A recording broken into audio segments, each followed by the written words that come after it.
현재 시간 12월 4일 수요일 새벽 2시 50분입니다. 이게 원래 제가 다루는 종류의 소식은 아닌데 지금 이 상황이 현실인지 아닌지 헷갈릴 정도로 어쩌면 우리 인생에서 한번 겪을까 말까한 너무도 큰일이 지금 벌어져 실시간으로 진행이 되고 있어. 아침에 일어나 밤새 우리나라에 이게 무슨 일인가 어리둥절하신 분들을 위해 지난밤 있었던 그 엄청난 일, 그 사건을 시간별로 간단하게 요약해서 전달드리고, 또 CNN과 BBC 등 지금 이 소식을 일면 속보로 다루고 있는 전세계 주요 외신들 소식도 짧게 살펴볼까 합니다. 지난밤 저녁 10시 30분경 윤석열 대통령은 대한민국의 비상사태 선포, 즉 계엄령을 선포했습니다. 영화 서울의 봄의 소재가 되었던 1980년 계엄령과 법적으로 같은 상황으로 44년 만에 다시 한번 대한민국의 계엄령이 선포된 것입니다. 10시 30분 계엄령 선포 이후 방송을 본 국회의원들이 국회로 모여들었고, 동시에 대한민국 정예 1공수 특수부대 병사들도 헬기를 타고 국회로 진입을 했습니다. 이게 10시 반부터 대략 12시 사이 벌어진 일입니다. 당시 국회에서는 계엄령 병사들이 창문을 깨고 국회 내부로 진입했고, 또 국회 건물 안에서는 보좌관 외 많은 사람들이 문을 잠그고 소화기를 뿌리는 등 그들을 저지했으며, 서울 도심에서는 장갑차들이 이동을 하고 하늘에서는 헬기들이 날아다니는 등 마치 전쟁 영화의 한 장면 같은 무서운 상황이 TV를 통해 온 국민들에게 생중계되었습니다. 이후 대략 1시 20분쯤 되었을 때, 그때까지 국회 본회의장에 도착한 국회의원 수가 190명이었는데 이들을 대상으로 국회의장이 계엄령 해제 투표를 진행했고 전원이 찬성하여 과반 찬성으로 인해 계엄령은 선포된 지 대략 2시간 50분 만에 공식적으로 해제가 되었고, 이후 약 1시간에 걸쳐 국회로 진입했던 계엄군 병사들은 국회에서 철수를 했습니다. 그런데 국회에서 계엄령을 해제하기는 했지만 최종적으로 대통령이 직접 계엄령 해제를 발표해야 해서 지금 모두는 그 공식 발표를 기다리고 있는 중이며, 또 엄청난 수의 시민들이 지금 국회 앞에 모여 자리를 지키고 있는 상황입니다. 이게 새벽 3시 10분 현재 상황입니다. 지금 이 대한민국의 계엄 사태는 우리 국민들에게는 말할 필요도 없이 너무도 충격적이지만, 세계 주요 언론들 또한 모두 실시간으로 속보를 쏟아내며 지난 몇 시간 동안 전 세계 뉴스의 일면 헤드라인을 채우고 있습니다. 특히 CNN의 경우 계엄령 선포 직후부터 거의 30분 단위로 속보를 업데이트하며 기사를 내놓고 있고, 그 외 AP통신, BBC, 워싱턴 포스트, 로이터, 뉴욕 타임즈 외 영국의 가디언지 포함 지금 전 세계 뉴스 전체가 우리나라 계엄령 소식으로 뒤덮이고 있으며, 아예 이렇게 거의 대부분 실시간으로 뉴스 라이브 업데이트를 올리며 보도를 하고 있습니다. 그중 CNN 기사의 내용을 짧게 살펴보면, 지난밤 대한민국의 윤석열 대통령은 사전에 예고되지 않은 갑작스런 국가 비상사태를 선포하며 1980년 이후 또다시 계엄령을 경험하게 된 국민들을 충격에 빠뜨렸다. 대통령은 계엄령 선포에 대해 자유 대한민국의 질서를 짓밟는 반국가적인 공산 세력의 위협으로부터 국민의 자유와 행복을 지키기 위해 반드시 필요한 조치라고 설명했다고 전하며, 또한 다른 속보를 통해서는 한국은 동아시아 민주주의 대표 국가이기에 지금 이 사태는 한국인들에게 매우 충격적일 것이며, 한국의 대통령은 반드시 이 사태에 대해 해명을 해야 한다고 보도했습니다. 그리고 가장 최근에 올라온 기사를 보면, 자칫하면 지금 서울에서 벌어지고 있는 이런 혼란스러운 상황을 북한 측에서 이걸 기회로 보고 움직일 수도 있다며 우려를 표했습니다. 한편 BBC의 경우 이건 21세기 대한민국에서 절대로 일어날 수 없는 충격적인 사태라고 보도를 하며, 국회에서 계엄령 해제를 결의하기는 했지만 아직 상황은 끝난 것이 아니라고 우려를 표했습니다. 참고로 지금 우리나라에는 키르기스스탄의 사르드 자파로프 대통령이 정상회담을 위해 방문 중입니다. 그리고 온라인에서 보면 국회로 진입한 우리나라 특수부대 병사들에 대한 비난도 있었지만, 그것보다는 훨씬 더 많은 댓글들이 어쩔 수 없이 명령을 따라야 했던 그들이지만, 지난밤 그들의 모습을 보면 만약 그들이 실제로 하려고만 했었다면 10분도 안 되어 손쉽게 국회 전체를 장악할 수도 있었지만 그렇게 하지 않았고, 또 총은 물론이고 거의 아무런 무력도 사용하지 않은 것으로 보여, 그래서 그들이 국회에서 철수를 할 때에도 수많은 시민들은 팬들은 그들에게 화를 내는 것이 아닌 오히려 아무도 다치지 않게 해주어서 고맙다며 그들에게 감사하고 격려하는 모습을 많이 볼 수 있었습니다. 아직도 이게 현실인지 영화 속인지 헷갈릴 정도로 바로 몇 시간 전 그 충격이 가시지 않습니다. 이로써 현재 우리 대한민국을 살아가는 모든 세대들은 전부 다 이 국가 계엄 사태라는 끔찍한 경험을 공유하게 되었습니다. 하지만 그런 불행이 어쩌면 그동안 서로 말도 안 되는 갖가지 이유로 싸우고 미워하던 그 두꺼운 벽을 봄에 눈 녹듯 무너뜨리는 계기가 되어 이 불행한 사태를 디딤돌 삼아 우리 국민들 모두가 다시 하나로 단단하게 단결될 수 있는 소중한 계기가 되어줄 수 있기를 희망합니다. 하지만 아직도 사태는 여전히 완전히 마무리 지어지지 않은 상태로 진행 중이기 때문에 모쪼록 이 영상이 올라가게 될 아침까지 또 어떤 사고나 아무 일 없이 우리나라가 다시 평화와 안정을 찾게 되었으면 좋겠습니다.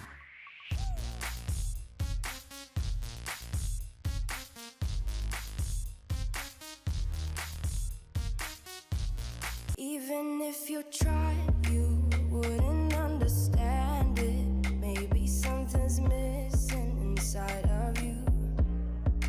Just a bit of sugar to that horrid bitter. Maybe you taste different.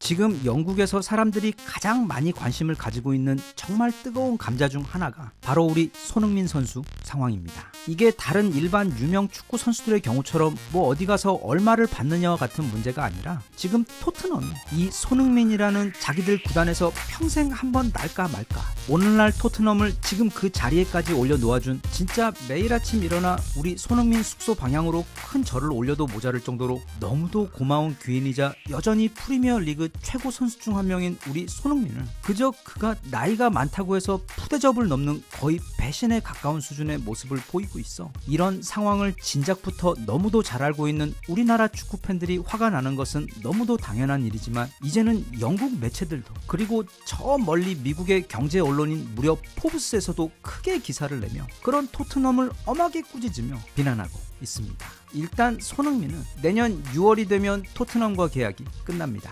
손흥민이 토트넘에게 있어 어떤 선수인지는 여기 일일이 말하지 않아도 다들 알 정도인데 조금 심하게 표현하자면 애초에 손흥민 없었으면 아무도 거들떠도 보지 않았을 팀인데 그가 들어온 이후 매번 리그 탑5에 오르락내리락 하며 맨체스터나 첼시 같은 유명한 팀들과 항상 같이 언급되며 팀 창단 이후 그야말로 최고의 호황기를 누리고 있는 곳이 바로 현재 토트넘입니다. 그리고 그런 토트넘의 호황에는 전 세계에서도 가장 유별나고 또 충성스럽게도 유명한 바로 우리 한국 축구 팬들 오직 손흥민이 뛰고 있다는 바로 그 이유 하나 때문에 지난 2015년부터 거의 10년간 토트넘을 향해 엄청난 지지와 성원을 보내주었기 때문에 가능했던 일이었습니다. 그런데 이게 거의 무슨 토사구팽 수준으로 손흥민 선수가 이 정도 기여를 했고 또 정말 오직 돈만 쫓으며 팀을 옮기는 선수들과는 다르게 순정을 바쳐 오직 토트넘만 바라보며 그동안 있었던 수많은 이적 기회들도 단칼에 거부하고 팀에 남아 헌신했는데 또 심지어 최근에는 1,600억 원이라는 엄청난 돈으로 사우디에서 유혹을 했음에도 나는 토트넘에 끝까지 남아 있을 것이라며 거의 무슨 만화에나 나올 법한 의리를 보여주며 충성을 다했던 바로 그 손흥민 선수에게 최근 토트넘은 도를 넘는 모습을 보이며 우리 손흥민 선수의 가슴에 상처를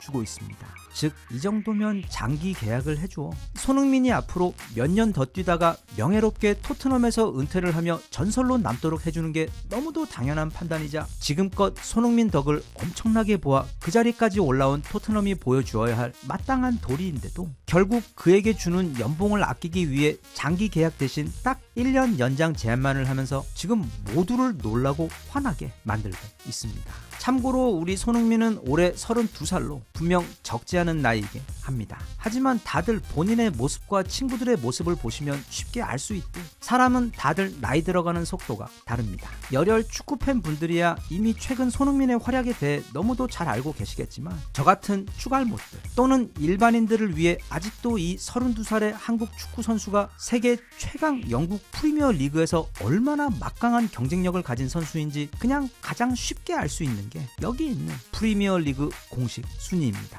올 시즌 시즌 프리미어 리그 탑 4명의 선수를 뽑은 것인데 우리 손흥민 선수가 4위로 거기 이름을 올리고 있습니다. 이 외에도 프리미어 리그의 다른 지표들에서도 손흥민 선수는 거의 항상 전체 4위를 차지하고 있을 정도로 한물간 선수가 아니라 아직도 그 최전성기를 매년 갱신하고 있는 최고의 현역입니다. 그럼에도 토트넘은 매우 당연하게도 현재 팀에서 가장 많은 연봉을 받고 있는 손흥민을 이제 슬슬 내보내고 훨씬 연봉이 적고 어린 새로운 선수들을 데려오기 위해 적극적으로 새 선수들을 알아보고 있고 동시에 손흥민과의 장기 계약은 피하고 있는 것입니다. 이건 정말 소탐대실 멍청한 생각이 아닌가 싶습니다. 영국 팀토크의 기사에서도 손흥민은 지금 사우디에서 리버풀의 살라와 함께 영입 1순위 선수로 어떤 금액을 제시해서라도 반드시 데려오고 싶어하는 선수로 알려져 있습니다. 아마 모르긴 몰라도 손흥민이 정말 사우디로 가게 되면 손흥민 그 자체의 실력과 스타성 때문만이 아니더라도 세상 아무도 못 말리는 우리나라 열혈 축구 팬들 또한 알라 만세. 이제부터는 우리도 사우디다 하며 엄청난 관심과 지지를 사우디 축구 리그에 몰아주며 실제로 사우디 리그의 인기와 위상이 지금보다 엄청나게 높아지는 일이 실제로 벌어질 수도 있을 정도로 이 손흥민이라는 선수의 가치는 돈으로 환산하기 힘든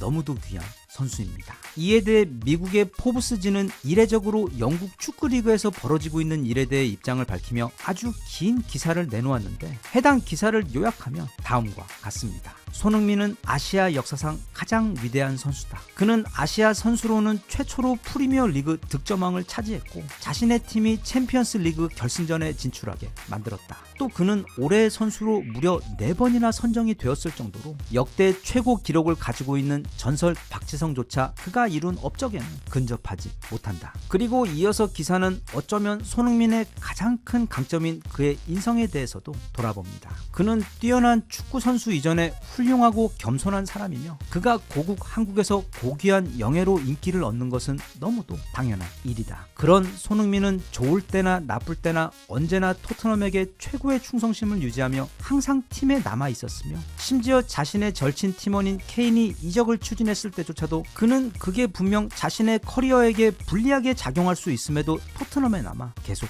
뛰었다. 게다가 손흥민은 최근에는 사우디 리그로부터 400억 원이 넘는 연봉의 4년 계약을 제시받았음에도 불구하고 자신은 아직 프리미어 리그에 남아 팀을 위해 할 일이 남아있다며 그 엄청난 제안을 단칼에 거절했다. 토트넘을 위한 이런 손흥민의 가치와 헌신은 돈으로 정량화할 수 없는 귀중한 자산이다. 최근 전 세계 8,000명의 축구 팬들에게 조사한 결과 토트넘은 무려 전체에서 6번째로 많은 팬을 보유하고 있는 팀으로 즉 토트넘은 리버풀, PSG, 바이에른 뮌헨보다도 훨씬 많은 팬들을 보유하고 있었다. 이건 한국의 팬들이 이뤄낸 결과이다. 한국 축구 팬들 중 토트넘을 가장 좋아한다고 밝힌 사람이 무려 42%가 넘을 정도인데 보통은 해외 팬들은 우승을 많이 하는 팀을 응원하는데 토트넘은 지난 15년 동안 한 번도 트로피를 들어보지 못했음에도 이토록 인기가 많은 것은 오직 손흥민이 거기 있기 때문이다. 토트넘은 손흥민이라는 대스타에게 커다란 빚이 있다. 과연 그가 팀을 떠난 후에도 지금 토트넘의 그 성적과 인기가 지속될 수 있을지에 대해서는 의구심이 들며 여기서 한 가지 분명한 것은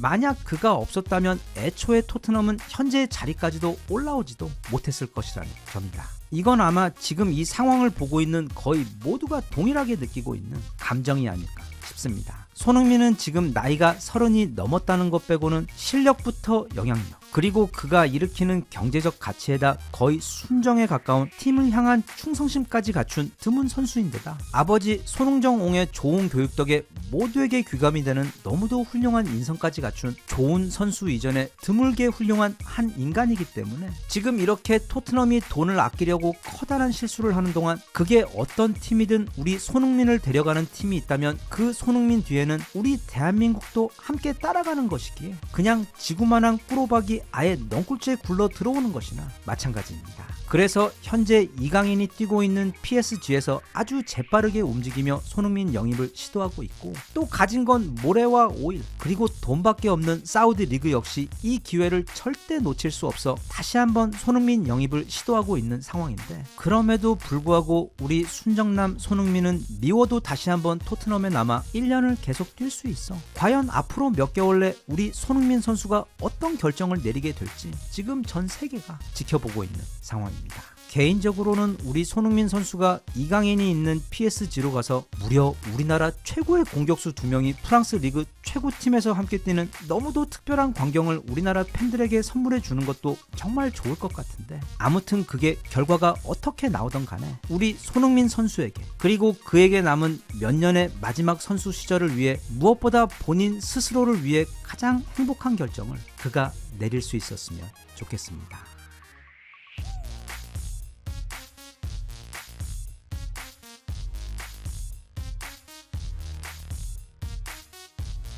Even if you tried, you wouldn't understand it. Maybe something's missing inside of you. Just a bit of sugar to that horrid bitter. Maybe you taste different. 그 힘들었던 IMF 시절 대한민국 국민들에게 희망과 용기를 주었던 국민 영웅이자 한번 걸리면 그 자리에서 고막이 파괴될 정도의 결코 멈추지 않는 투머치 토크 공격을 가해 심지어 팬들까지도 사인 받으러 왔다가 깜짝 놀라 도망친다는 사우론의 입을 가진 박찬호 선수는 지금 나이가 대략 40 정도만 넘은 사람이라면 누구나 가슴 한켠에 그를 위한 자리가 있을 정도로 대한민국 근대 역사의 한 페이지이자 살아있는 전설입니다. 아무튼 누구든 그에게 한번 걸리면 제가 예전에 LA에 있었을 때로 시작되는 절대 멈추지 않는 무서운 토크 기차에 합승해 귀에서 피를 흘리며 함께 오래오래 타고 가야만 했던 대한민국에서 가장 유명한 투머치 토커인 박찬호 선수이지만, 그리고 이렇게 최근 각종 TV 광고들을 통해 굉장히 가볍고 다소 웃기는 캐릭터로 소비되고는 있는데, 이어지는 영상을 보시면 아시겠지만 아마 깜짝 놀랄 정도로 생각이 무척 깊고 또 자신만의 확고한 철학이 있는 매우 배울 점이 많은 좋은 롤모델 같은 사람입니다. 이 영상은 우리 한국의 야구 팬들에게, 그에게는 흡사 배다른 형제와도 같은 30년 지기 절친인 이태일 스포츠 전문 기자와 함께 쓴 이 책에는 그가 처음 미국에 갔을 때부터 은퇴 이후의 생활, 그리고 무엇보다 그가 한국의 야구와 스포츠 문화에 대해 어떤 생각을 가지고 있는지 매우 쓴 소리들까지 포함하여 가감없이 담고 있기 때문에 야구 팬들이라면, 그리고 박찬호를 사랑하는 사람이라면 꼭 한번 읽어보시라고 강력하게 추천드리는 귀한 책입니다. 일단 이 박찬호 선수가 누구인지 잘 모르시는 요즘 친구들에게 이분이 누구신지 아주 짧게 설명을 해보자면, 그는 무려 대한민국 사람으로서는 역대 최초로 미국 메이저리그에 진출한 류현진과 이정호 같은 모든 유명 메이저리그들에게 있어 마치 조상님 같은 분으로 축구계의 박지성, 골프계의 박세리 같은 존재, 또는 원조 손흥민 같은 엄청난 남자입니다. 그가 1994년 LA 다저스에 입단할 당시 고작 21살이었습니다. 그때 리그 전체에서도 두 번째로 어린 선수였습니다.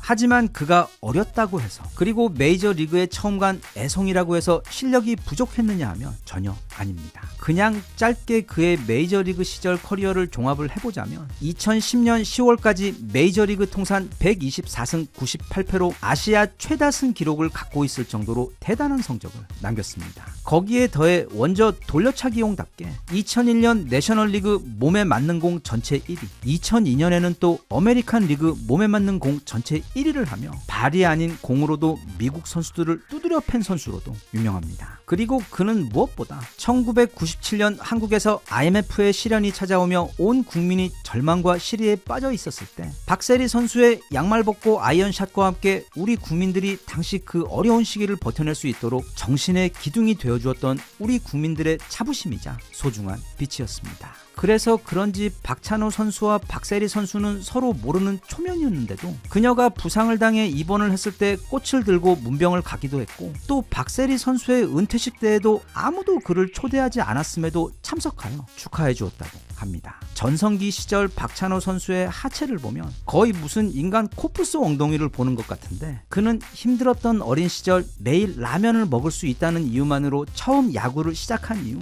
고작 초등학생이었던 이미 그때부터 매일 턱걸이와 팔굽혀펴기를 했고, 또 타석에 들어설 때마다 공포심이 느껴지자 스스로 밤에 공동묘지에 가서 스윙 연습을 했을 정도로 애초 그 떡잎부터 엄청난 노력파 선수였습니다. 그리고 그는 이렇게 한국에서 최고를 찍은 다음 미국에 진출한 다음에도 단 하루도 거르지 않고 혹독하게 자신의 몸과 실력을 단련했고, 나아가 그는 나이 어린 선수들이 어린 나이에 큰 인기와 돈을 벌게 되면 주로 빠지게 되는 함정들에도 빠지지 않아 선수 생활 내내 전혀 스캔들도 한 번 없었고, 심지어 아직까지도 술이나 담배도 하지 않을 정도로 거의 수도승 같은 삶을 이어오고 있는 찐 노력파입니다. 그는 책에서 야구 선수라는 직업이 무엇인지, 특히 그게 자신이 속해 있는 구단과 국가, 그리고 무엇보다 팬들에게 있어 어떤 존재인지에 대해 엄청나게 많은 분량을 할애하며 본인의 철학을 전하는데, 그가 볼 때 야구 선수 또는 어떤 스포츠 선수의 경우에도 그들이 존재하는 이유는 오직 팬들이 있기 때문이라고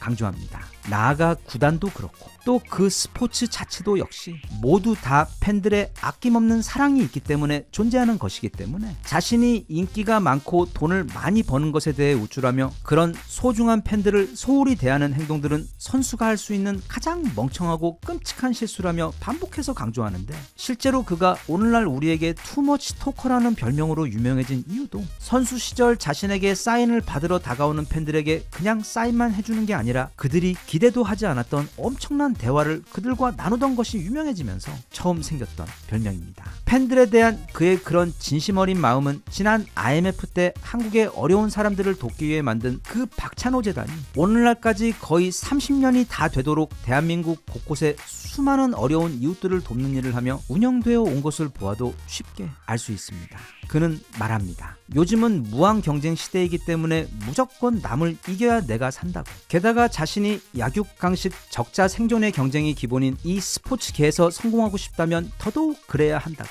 이렇게들 가르치고는 있지만, 하지만 그는 이런 철학은 단편적이고 불완전하며 장기적으로 봤을 때 모두에게 해로운 생각이라고 지적합니다. 자신이 30년 가까이 경험한 그 메이저리그 선수들과 감독을 보며 경기장에서 서로 치열하게 싸우더라도 그들의 마음속 깊은 곳에는 우리 선수들과 구단들은 모두 이 팬이라는 거대한 고객들을 위해 서비스하는 같은 편의 사람들이라는 인식으로 서로 또 각자의 자리에서 항상 협업하며 팬들을 위해 최고의 경기를 선보이고, 또 나아가 사회의 우상으로서 그들을 위해 좋은 본보기가 되어주도록 늘 노력하고 있다고 회상하며, 그런 좋은 모습이 안타깝게도 우리나라 야구 리그에서는 충분히 보이지 않는다고 조심스럽게 지적합니다. 선수들은 마치 회사에 소속된 직원들처럼 행동하며 오직 회사에게만 충성하고, 또 어느 정도 큰 돈을 벌게 되면 타석에 들어서도 최선을 다해 노력하는 모습이 사라지거나, 다른 팀에 대해서도 마치 적을 대하듯 하는 태도와, 무엇보다 자신들의 존재의 그 이유 자체인 팬들을 대하는 생각과 태도가 때론 너무 안타깝다고 그는 짚으며, 만약 선수들이 팬들을 더욱 소중히 여기고 겸손하게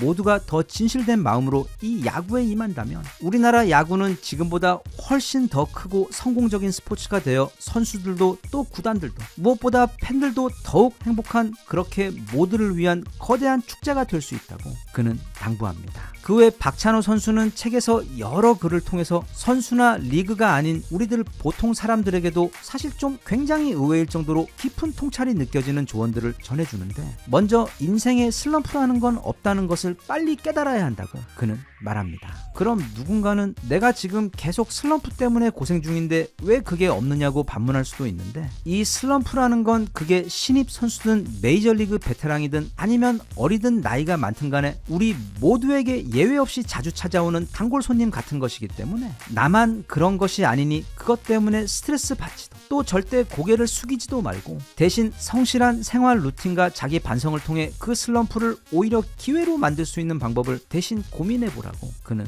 조언합니다. 야구는 실력이 아닌 후회를 관리하는 게임이라는 미국 투수 R.A. 디키 선수의 말처럼 자신의 슬럼프나 얼마 전 했던 실수에 대한 후회에 너무 오래 매몰되지 말고 그건 다들 똑같으니 빨리 훌훌 털어버리고 일어나 다시 뛰라고 격려합니다. 끝으로 그는 이건 얼마 전 소크라테스 영상에서 그가 우리에게 해주었던 말과도 같은 조언인데, 아무리 일상이 바쁘더라도 틈틈이 시간을 내서 나는 누구이고 지금 나는 무엇을 위해 뛰고 있는지에 대해 항상 스스로 자문하며 검토하고 반성해야 한다고 그는 말하며, 그렇게 하기에 가장 쉽고 좋은 것이 바로 일기쓰기라고 귀뜸합니다. 왜냐하면 우리의 감정은 항상 매일 소용돌이치며 좋은 일들과 나쁜 일들, 또 괴로운 일들이 한데 섞여 쌓여가기 때문에 중간에 한 번씩 멈추어 서서 그 감정들 가운데 부정과 긍정을 정리하는 시간을 가지고, 또 자기가 잘한 것에 대해서는 스스로 칭찬하고 잘못한 일에 대해서는 반성하며 거기서 무언가 배울 점을 찾는 노력을 하지 않는다면 우리는 그 소중한 일상의 경험들로부터 지혜와 발전의 기회를 수확하지 못하고 그냥 사라져버리기 때문에, 하루 중 잠깐이라도 시간을 내서 나를 돌아보며 짧게 명상을 하거나 일기를 쓰는 습관을 들이는 게 어떻겠냐고. 그게 자신에게는 너무도 큰 도움이 되었다고 인성과 철학도 메이저리그인 우리 박찬호 선수는 우리에게 조언합니다. 대한민국 스포츠 역사에 살아있는 화석과도 같은 전설의 선수이자 현역 때는 물론이고 은퇴 이후에도 모든 국민들에게 사랑을 받으며 귀감이 되고 있는 우리 박찬호 선수의 온갖 시시콜콜한 이야기가 가득 담겨 있는 데다, 이거 웬만한 철학자보다도 훨씬 더 피부에 와닿는 너무도 귀한 인생 조언들이 가득한 박찬호 선수의 이 멋진 책, 본인이 X세대이거나 또는 열혈 야구 팬이라면 꼭 한번 읽어보시길 바라며, 앞으로 우리나라 스포츠계, 특히 야구계에서도 박찬호 선수의 이 애정과 충심이 담긴 조언들에 귀를 기울여 지금 역대 최고의 흥행을 올리며 그 어느 때보다 많은 야구 팬들이 생겨나고 있는 우리 K야구 리그가 모두를 위한 지금보다 훨씬 더 즐겁고 성공적인 축제가 되었으면 좋겠습니다.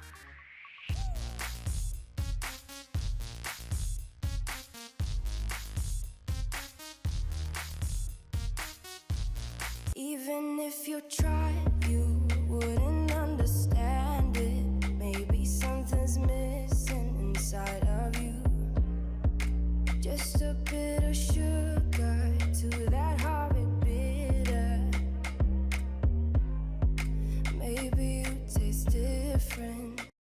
트럼프 아저씨가 전쟁을 싫어한다는 것은 이미 널리 알려진 사실입니다. 그래서 그는 벌써 우크라이나와 러시아에게 내년 1월 20일 나 대통령 취임식 하고 나면 전쟁을 바로 끝낼 수 있도록 각각 미리 전화를 넣어놓은 상태라서 이래저래 전망은 많지만 이 우크라이나 전쟁은 실제로 곧 마무리가 될 것으로 보이는데, 하지만 트럼프가 이렇게 전쟁을 싫어하는 이유는 그가 딱히 굉장히 선하고 착한 사람이어서, 아니면 평화를 사랑하는 사람이어서는 아닙니다. 그가 볼 때 전쟁은 비즈니스에 좋지 않기 때문에 그는 평화를 선호하는 것입니다. 하지만 그는 엄청나게 똑똑한 전략가이기 때문에 이 평화라는 것은 오직 내가 강할 때만 누릴 수 있는 것이라는 사실을 아주 잘 알고 있으며, 또 미국의 군사력이 자신이 하고자 하는 그 외교 전략이나 비즈니스에 얼마나 큰 레버리지 역할을 하는지 너무도 잘 알고 있습니다. 그래서 그는 어쩌면 오히려 바이든보다도 더 큰 폭으로 미국의 국방비를 키우고 또 미국의 군사력도 크게 증강시킬 가능성이 큽니다.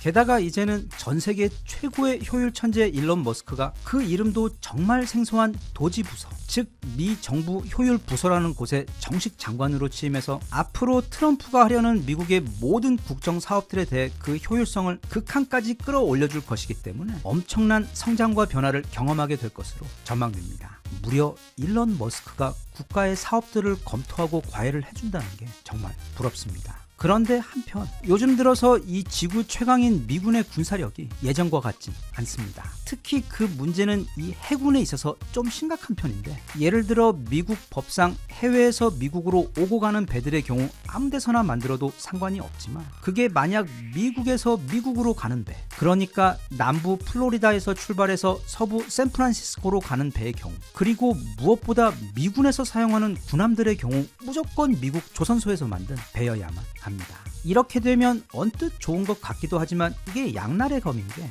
미국의 조선소들은 다른 나라와의 경쟁을 걱정하지 않으면서 편하게 미국 수주들을 독점할 수 있어 좋은 면도 있지만, 다른 한편으론 고인물은 반드시 썩게 마련인 것처럼 이렇게 경쟁이 없다 보니 이들 미국 조선소들의 기술력은 날이 갈수록 쇠퇴하고 또 그 규모도 쪼그라들어 버린 것입니다. 게다가 또 미군은 특히 지난 약 20년 동안 육군 무기와 해군 무기는 마치 계모가 데려온 애들 취급하는 것처럼 새 무기도 만들어주지 않고 있는 무기들까지 줄이면서 오직 공군 무기들에만 온갖 정성을 들이며 집중했기 때문에 언젠가부터는 이제 거의 신규 발주도 없어 이들 미국 조선소들은 점점 더 일거리까지 줄어들어 상당수는 결국 문을 닫았거나 대부분이 거의 휴업 상태에 있는 그런 상황입니다. 예전 2차 대전 당시 미드웨이 해전을 치르던 그때 마치 그 기계로 뽑는 정통 수타면처럼 막 일주일에 항공모함 한 대씩 찍어내고 대형 군함과 상선들도 막 하루 한 대씩 쭉쭉 뽑아내던 그 당시 그 어메이징한 쇼미더머니 미국과는 지금은 상당히 많이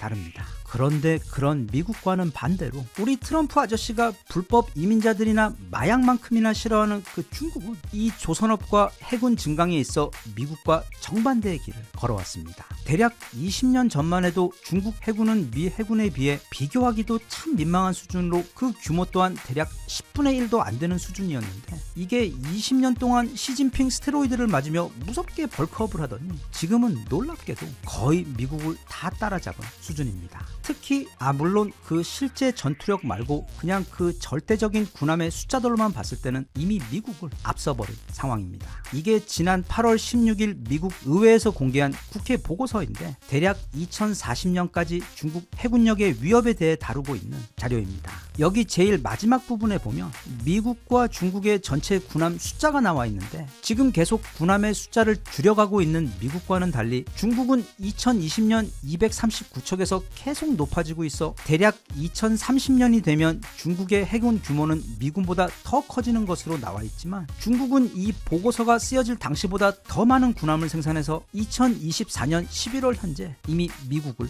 앞서버렸습니다. 물론 이게 UFC 챔피언 1명이랑 동네 일진 3명이랑 싸운다고 해도 당연히 UFC 선수가 이기겠지만 대신 그 일진들이 재빨리 친구들을 불러 모아 그게 막 10명, 20명이 되고 또 어떤 놈은 손에 무기까지 들고 나타나 버리면 옛말에 다구리 앞에 장사 없다고 제 아무리 UFC 챔피언 미국이라도 선뜻 승리를 장담할 수가 없게 됩니다. 그런데 이런 상황은 미국에게 있어 큰 문제가 됩니다. 왜냐하면 이 미국이라는 나라의 군사적 전략은 언제나 그냥 이기는 게 아니라 치사하게 자기들만 우주선을 운영하고 있는 현존 지구 최강 미국의 공군 능력을 보면 쉽게 알 수 있듯이 만약 상대가 최고의 MMA 전문 싸움꾼이라면 그럼 이쪽에서는 총을 들고 싸움에 나가야만 직성이 풀리는 것처럼 그냥 압도적인 전력 차이로 적을 완벽하게 이겨버리는 게 미국의 기본 싸움 전략이기 때문에 해군력에 있어 이렇게 중국과 비교 당하는 것, 심지어 일부 수치에서는 중국에게 밀리고 있는 것처럼 보이는 상황은 자존심 강한 미국에게 절대로 용납할 수 없는 상황입니다. 그래서 갑자기 마음이 급해진 미국은 그럼 자기들도 빨리 더 많은 새 군함들을 만들고 싶은데 앞서 설명한 것처럼 지난 수십 년 동안 마치 고인물처럼 방치해놓은 미국의 조선소들은 이제는 더 이상 그런 최첨단 군함들을 만들 기술력도 없고 또 조선소들의 규모도 너무 작아졌으며 심지어 자기들이 옛날에 만들어서 내보냈던 그 군함들이 AS 받기 위해 다시 서비스 센터로 들어와도 그걸 고칠 능력까지 부족한 그런 상황이어서 이러다 정말 중국에게 바다의 장악력을 빼앗기는 것은 아닌지 미국은 매일 밤 울며 잠들며 깊은 시름에 빠졌습니다. 그런데 바로 그때 마치 백마탄 왕자님처럼 지금 너무 슬픈 미국에게 필요한 그 모든 것을 다 가지고 있는 너무도 멋진 왕자님이 등장해 버렸습니다. 그게 바로 우리 대한민국입니다. 그러니까 이게 무슨 말인가 하면 지금 미국에서 가장 필요한 것은 바로 전 세계에서 가장 배를 잘 만드는 기술력과 그리고 또 가장 큰 규모의 조선소를 운영하고 있는 곳인데 그게 바로 우리 대한민국이기 때문입니다. 이 우주 항공에 일론 머스크와 스페이스 X가 있다면 이 조선업에 있어서는 바로 대한민국과 한화오션 그리고 현대중공업이 있습니다. 심지어 우리나라는 옛날 이름까지 조선이었습니다. 그리고 그 조선은 전 세계 최초의 바다 위 탱크인 거북선을 만들어 운영하던 원조 괴물 해군의 국가였습니다. 그런데 그런 한국이 가진 강점은 이것뿐만이 아니었습니다.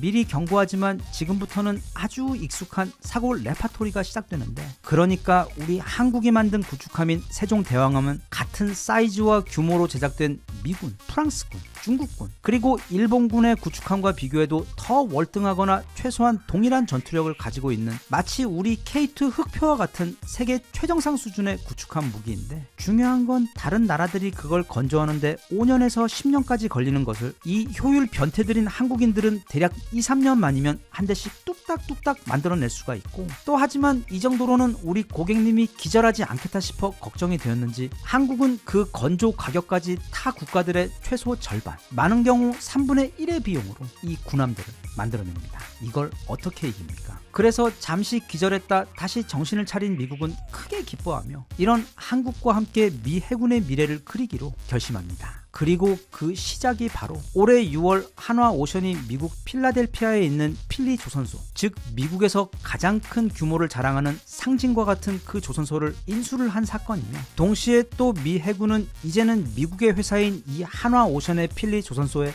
미 군함들의 수리와 관리까지 맡기게 되는데 이건 역사상 최초로 미국 회사가 아닌 타국의 회사에게 그것도 민간 회사에게 미군 군함들의 수리와 관리를 맡긴 첫 사례입니다. 참고로 최근에는 현대중공업 또한 미군 제7함대 수리를 할 수 있는 자격을 확보한 상황입니다. 그런데 여기에 더해 이번에 트럼프 아저씨가 대통령에 당선이 되자마자 자기가 지금 이 미군 상황을 좀 살펴보니까 이거 듣던 대로 과연 특히 미 해군이 아주 심각한 상황에 놓여 있는 것을 직접 확인하게 되었는데 하지만 너무 다행히도 최근 한화오션이 미국의 조선소를 인수하면서 한국의 조선 기술력과 생산력까지 함께 온 것을 확인하고는 이제부터는 미 해군의 모든 정비와 관리 게다가 줌 왈토와 같은 최신형 차세대 구축함을 새로 만드는 것까지 모두 다 한국에게 맡길 구상을 지금 하게 된 것입니다. 그래서 지난번 대통령에 당선된 직후 우리나라 대통령과 짧게 통화를 했을 때에도 그 대화의 가장 중요했던 핵심 주제 역시 바로 지금 미국은 한국의 조선업의 도움이 크게 필요하다는 트럼프의 말이었던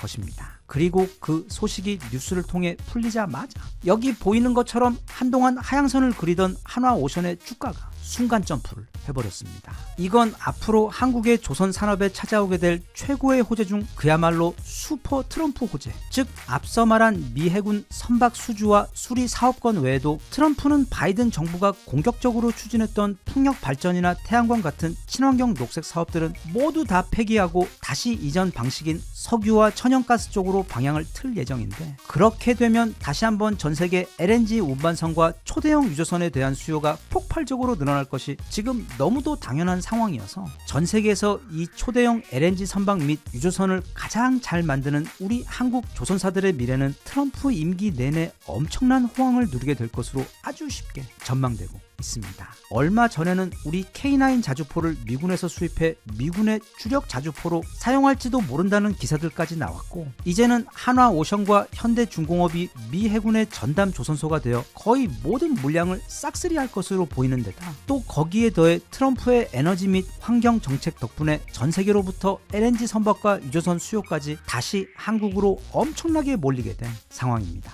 물론 아마 트럼프 아저씨가 다시 백악관에 들어가게 되면 우리나라한테 이번에는 그 방위비도 엄청나게 뜯어가실 것이 현재 거의 확실해 보이긴 하는데 개인적으로 생각할 때 그 방위비는 더 많이 받아가도 괜찮으니까 대신 이번에는 백악관에 계시는 동안 우리 자주포 외 다른 한국 무기들도 아주 많이 사주셨으며 그리고 미 해군 군함들 수리 물량들과 신형 구축함 건조 주문도 많이 넣어주시길 그리고 또 이왕에 이렇게 쿨하게 한국 밀어주는 김에 세계 최강 미국의 핵잠수함 기술도 우리한테 좀 팍팍 전수해 주시고 또 하는 김에 우리 핵잠 만드는 것도 도와주셨으면 하며 그리고 끝으로 솔직히 진짜 우리도 이제는 막 현무 5 같은 무슨 말도 안 되는 변태 미사일 같은 거 자꾸 만드는 것도 너무 힘이 들기 때문에 무엇보다 지난번 너무도 쿨하게 미사일 사거리 풀어준 것처럼 혹시 시간 나실 때 이제는 좀 우리 핵 관련 제재들 풀어주는 것도 한번 진지하게 검토해 주시면 개인적으로 아주 고마울 것 같습니다.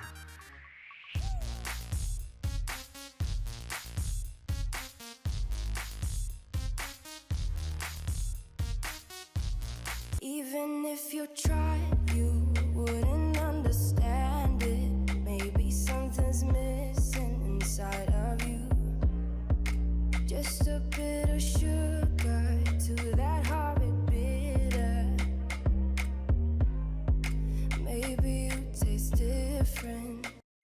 21세기의 개막을 알린 경기이자 아시아에서 최초로 열린 월드컵이었던 2002년 월드컵에서 그때까지 지난 48년 동안 본선에서 단 한 게임도 이겨본 적이 없던 나라. 그래서 이번 월드컵에서 그저 16강에만 진출하는 것이 최고의 목표였던 대한민국이 이게 무슨 일인지 16강에 올라간 것도 모자라 갑자기 다들 정신이 나갔는지 그 잊지 못할 안정환의 가르마 결승골로 무시무시한 아주리 군단 이태리도 꺾고 심지어 이어서 우승 후보 스페인까지 꺾어버리고 결국 월드컵 4위라는 무슨 만화에나 나올 법한 신기록을 세우고 있던 바로 그 잊지 못할 해. 멀리 미국에서는 전 세계 마케팅계를 팔칵 뒤집어 놓을 천재 마케터가 등장해 그때까지 이어져 오던 전 세계 마케팅 공식을 완전히 바꾸어 버렸습니다. 그의 이름은 바로 세스 고딘으로 최근에는 또 EBS의 위대한 수업 그레이트 마인드 시즌4에도 출연하여 이제는 우리나라에서도 웬만한 직장인들 또는 일 관련된 책에 관심이 있는 사람들은 거의 다 알 정도로 너무도 유명한 세계 최고의 마케팅 전문가이자 지난 20년간 전 세계의 수많은 직장인과 프리랜서들에게 그들의 삶과 일터에서 엄청난 도움을 준 정말 최고의 실력파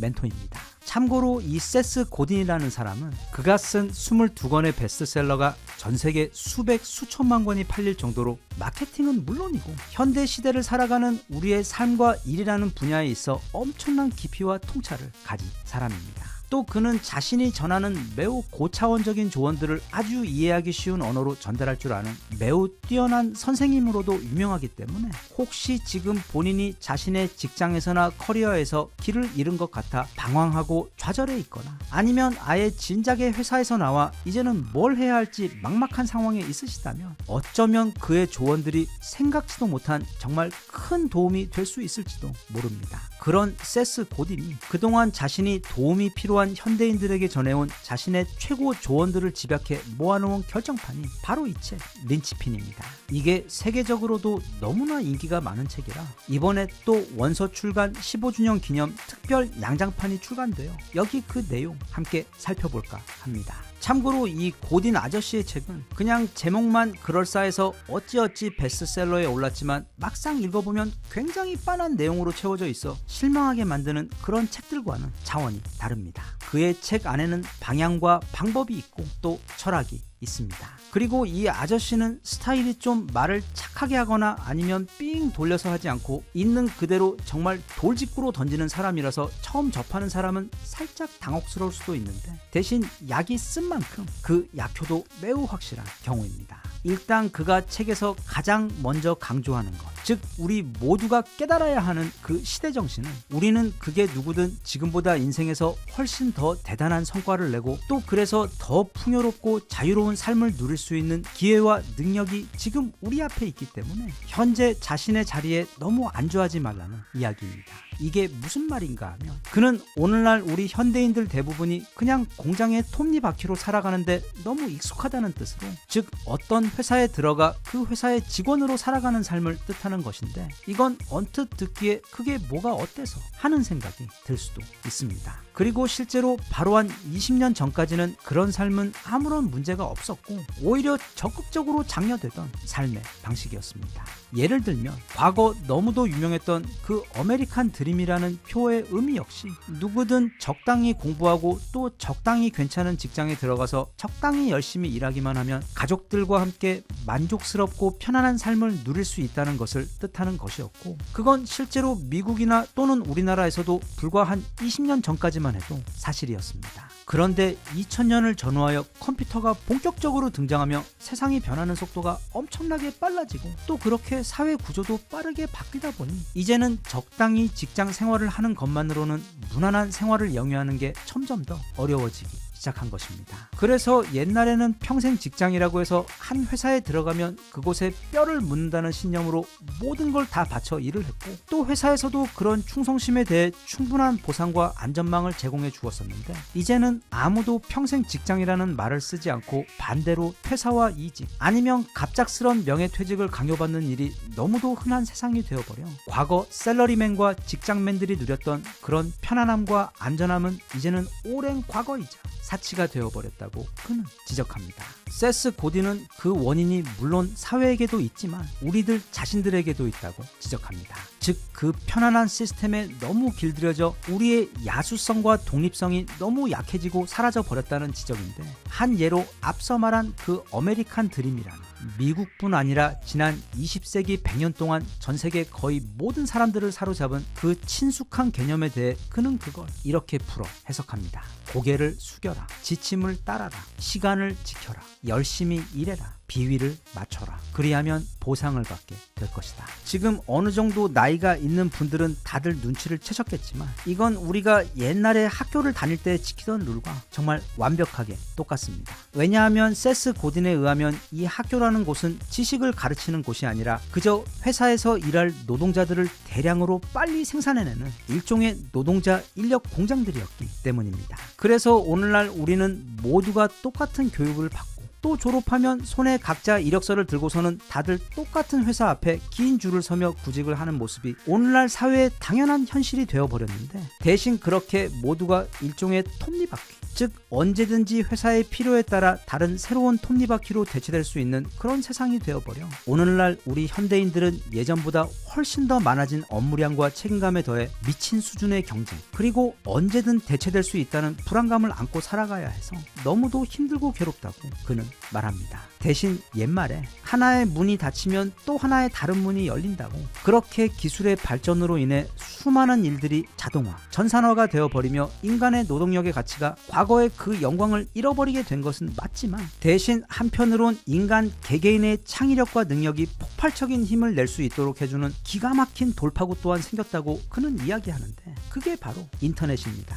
이 인터넷이라는 게 중요한 이유는 과거 18세기 자본가인 부르주아들이 독점했던 그 핵심 권력이었던 생산수단을 다시 일반인들에게, 그러니까 전 세계 모든 프롤레타리아들에게 공짜로 되돌려준 정말 역사적인 대사건이라고 세스 고딘은 말합니다. 이 말을 좀 더 쉽게 이해해 보자면, 옛날에는 공장에 들어가지 않으면 일을 할 수가 없었고, 기자가 되어 신문사에 들어가지 않으면 기사를 발행할 수가 없었으며, 또 아무리 배우가 하고 싶어도 단 몇 개밖에 없는 방송국에 들어가지 않으면 연기를 할 기회조차 얻을 수 없었지만, 이제는 이 인터넷이라는 것 때문에 누구든 원하기만 하면 자기만의 생산수단을 가질 수 있게 되었다는 뜻입니다. 개인 스스로가 자신의 공장이 될 수 있는 시대. 그래서 자본가인 부르주아도 아니고 노동자인 프롤레타리아도 아닌 그 둘을 초월한 제3의 계급이 될 수 있으며, 그로 인해 이제는 모든 게임의 법칙이 바뀌었다고 그는 말하며, 그래서 과거에는 블로거들이 글을 썼고 요즘에는 인스타그램이나 유튜브를 통해 또는 각종 온라인 플랫폼을 활용해 사업을 운영하고 있는 이들처럼 이제는 회사가 아닌 수많은 개인들이 스스로 그 생산수단을 소유한 채 생활을 하고 또 꿈을 이룰 수 있는 시대가 도래했다고 그는 강조합니다. 대신 그는 만약 본인이 이렇게 인터넷이라는 또 다가오는 AI라는 이 첨단 시대가 우리에게 선물한 그 막강한 기회를 활용하여 톱니바퀴가 아닌 자신만의 삶을 시작할 생각이 있다면 다음의 몇 가지를 꼭 명심하라고 당부합니다. 첫 번째 조언은 적당히 하지 말라는 것입니다. 이건 노력을 말하는 게 아닙니다. 절대로 평범해지지 말라는 뜻입니다. 그의 첫 책이자 과거 세스 고딘을 유명하게 만들어준 보랏빛 소가 온다의 핵심 내용 역시 우리가 시골길을 운전하면서 주변에 아무리 많은 소를 보아도 전혀 눈길을 주지 않지만, 만약 그중 하나 보라색 소가 한 마리 보인다면 모두가 다 차를 멈추고 그 소를 보기 위해 다가갈 것이라는 비유를 통해 특별함은 이제 옵션이 아닌 필수 조건이라는 것을 설명했었는데, 즉 요즘 세상은 너무도 자극이 많은 곳이기 때문에 남들보다 더 튀어야만 살아남을 수 있다는 뜻입니다. 여기서 그가 말하는 튄다는 건 의미가 있는 방향으로 남들과는 다르다는 것을 뜻하는데, 그가 말하는 다르면서도 가치가 있는 일은 보통 오직 나만이 할 수 있는 일을 뜻합니다. 대신 그럼 나만이 할 수 있는 그 일이라는 게 뭐냐고 묻는다면, 그건 자신이 직접 풀어야 하는 이 시대를 사는 자신 인생에서 가장 중요한 숙제라고 그는 말합니다. 잘 생각해보면 옛날에는 혹시라도 그런 걸 찾더라도 또는 하고 싶더라도 달리 생산수단이 없어 그게 직업으로 이어질 수 없었지만, 이제는 인터넷이 있기 때문에 그렇게 이 세상에서 오직 자신만이 할 수 있고 다른 사람들에게 사랑받고 또 도움을 줄 수 있는 일이 뭔지 그걸 찾기 위해 노력하는 것은 고민하고 찾아볼 가치가, 그리고 도전할 가치가 충분히 있다고 그는 격려합니다. 누구에게는 이 모든 이야기가 뜬구름 잡는 이야기, 나와는 상관없는 그런 이야기처럼 들릴 수도 있습니다. 왜냐하면 이런 쪽으로는 한 번도 생각을 해본 적이 없을 수도 있고, 또 나는 그렇게 잘나지도 못했으며 그렇다고 특별한 재능도 가진 게 없는 그저 평범한 사람인데, 그런 내가 어떻게 그런 생각을 할 수 있냐고 스스로를 미리 과소평가할 수도 있기 때문입니다.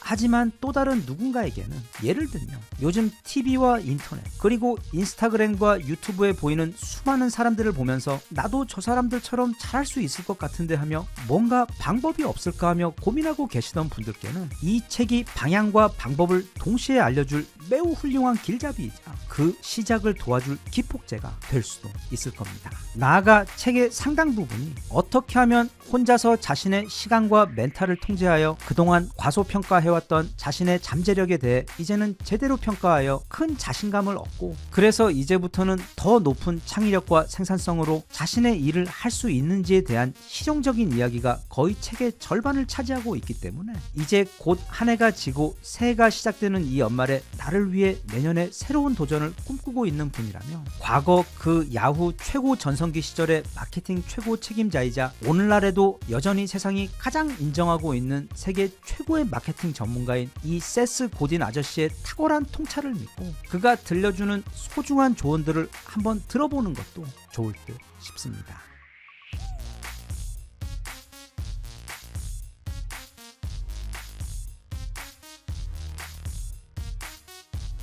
Even if you tried, you wouldn't understand it. Maybe something's missing inside of you. Just a bit of sugar to that horrid bitter. Maybe you taste different. 우리 한국에 대해, 특히 우리 한국인들 사이에서 거의 정설로 여겨지는 몇 가지 아주 오래된 믿음들이 있습니다. 예를 들면 우리 한국인은 다들 항상 너무 짜게 먹기 때문에 유독 성인병이 많다거나, 또 한국은 전 세계에서도 가장 사기꾼들이 많은 나라라는 점, 그리고 이건 나름 좀 큰 자부심을 가지고 있는 부분인데, 한국에서는 카페나 어디에 가방을 놓고 화장실에 가도, 심지어 핸드폰이나 노트북을 그냥 테이블 위에 놓고 갔다가 돌아와도 항상 그대로 있는 전 세계 거의 유일한 나라라는 점인데, 옛날에는 이걸 두고 그렇게 다들 칭찬을 하다가도 언젠가부터는 갑자기 이걸 두고 그건 한국이 전 세계에서도 가장 많은 CCTV를 온 사방에 설치해놓고 국민들을 감시를 하고 있어서 그런 것이지, 절대로 한국인들이 양심적이거나 착해서 그런 게 아니라는 주장들이 나오고 있는 상황입니다. 그리고 끝으로 이게 정말 중요한 건데, 어쨌든 그렇게 도둑이 없는 양심적인 나라지만 이게 어떻게 된 게 정말 희한하게 이 자전거 도둑만큼은 전국에 너무도 많아. 그것도 전 세계에서도 자전거 도둑이 가장 많은 나라가 우리나라라는 이야기가 바로 그것입니다. 그럼 한 가지씩 좀 찬찬히 살펴보겠습니다. 우선 한국인들은 너무 음식을 짜게 먹어서 문제라는 지적. 실제로 우리가 그 맛있는 부대찌개나 또는 감자탕을 먹을 때, 아니면 식사하며 각종 반찬들을 먹을 때 보면 확실히 그 짠맛이 굉장히 강하게 느껴지기는 합니다만, 그렇다고 우리가 무슨 토끼도 아니고 아무 간도 되어 있지 않은 밍밍한 채소나 물만 마실 수도 없기 때문에, 이게 과연 다른 나라들과 비교해 정말로 그렇게 짠 것인지 알아볼 필요가 있습니다. 이건 월드 파퓰레이션 리뷰라는 곳에서 조사한 전 세계 국가들의 나트륨 섭취량을 조사한 것인데, 종종 우리나라가 전 세계에서 가장 짜게 먹는다고 알려져 있지만 실제로 전 세계에서 가장 많이 나트륨을 섭취하는 국가는 바로 중국입니다. 그것도 그냥 그 수치가 압도적으로 높습니다. 아마 모르긴 몰라도 가장 기름진 음식 또한 중국이 1등이지 않을까 싶은데, 그래서 그 아래로 순위를 계속 살펴보면 중국 다음으로 매우 희한하게도 동유럽 국가들이 다 엄청 짜게 먹고 있고, 우리나라는 저 밑에 15위에 있습니다. 개인적으로 동유럽은 가본 적이 없지만 아주 옛날 한 500년 전에 서유럽 국가는 한번 가본 적이 있었는데, 거기 음식이 너무 짜서 깜짝 놀랐던 기억이 있습니다. 우리나라 음식은 간이 아주 잘 맞고 감칠맛이 기가 막혀 그렇게 느끼는 것이지, 절대로 그냥 짠 소금덩어리 음식이 아닙니다. 자, 두 번째. 우리나라에는 전 세계에서도 사기꾼이 가장 많다고 하는 말이 있는데 이 부분에 대한 실제 통계 역시 굉장히 의외이면서도 한편 정말 재밌습니다. 우선 그럼 먼저 퀴즈 한 가지를 내겠습니다. 전 세계에서 인구당 사기 범죄가 가장 많이 일어나는 국가는 과연 어디일까요? 뭐 이것도 아주 나쁜 거니까 일단 중국 아니면 미국, 한국 어디일까요?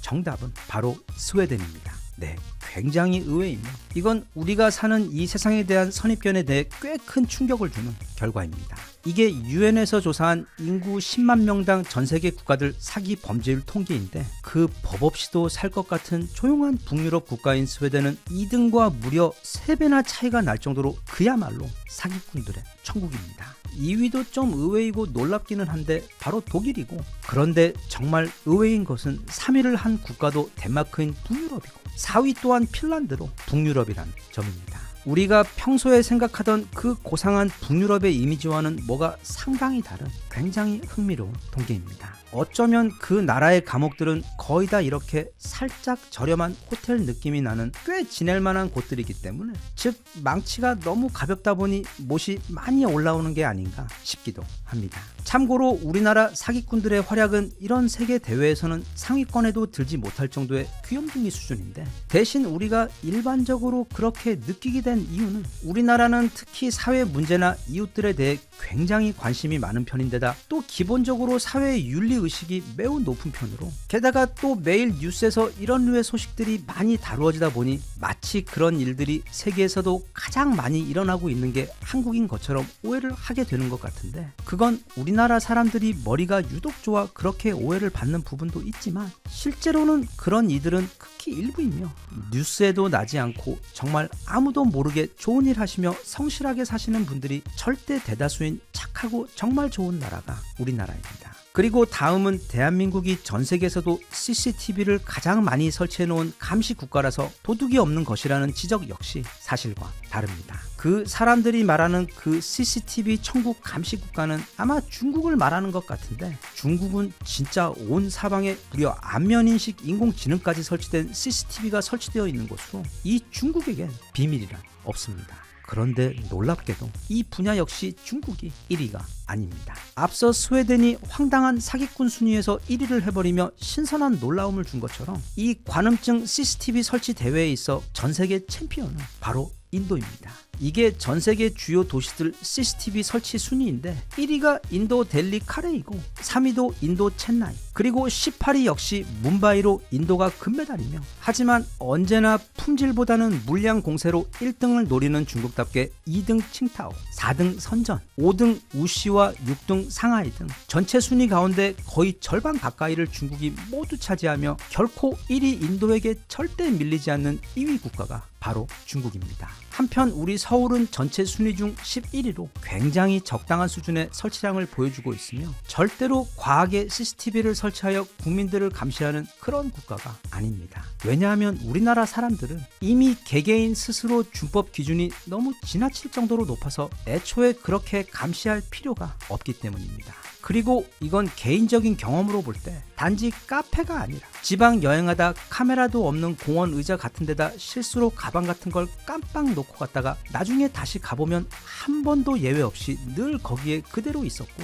또 비교적 최근에는 요구르트 사러 이마트 가서 장 보는데 어떤 아주머니께서 다가오시더니 저기 뒤에서 이거 지갑 떨어뜨렸다며 제가 떨어뜨린 그 지갑을 주워 저를 따라와 직접 가져다 주신 적도 한 번 있었습니다. 고맙습니다, 아주머니. 우리나라 사람들이 남들 물건 탐내지 않는 것, 그리고 거리나 카페 또는 이렇게 마트에서 주운 지갑을 꼭 주인을 찾아주려고 하는 것은 절대로 그깟 CCTV 때문이 아니며, 예전에 아주 예쁘신 한국 파견 BBC의 여기자였던 로라 비커님이 속초 갔다가 지갑 잃어버리고 온 후 서울에서 혼자 울고 있던 사이 정말 앤디 워홀도 울고 갈 정도의 미친 팝 아트적 감각에 무려 깜찍한 버터링 박스로 포장이 되어 그 다다음 날 무사히 택배로 집으로 돌려받았던 것처럼, 이건 본인들도 정말 어쩔 수 없는 한국인이라면 누구나 타고난 그 귀여운 오지랖 때문입니다. 자, 이제 마지막으로 대한민국 5명의 차세대 주자이자 성인들은 물론 어린 학생들까지도 공유하고 있는 대한민국 관련 정말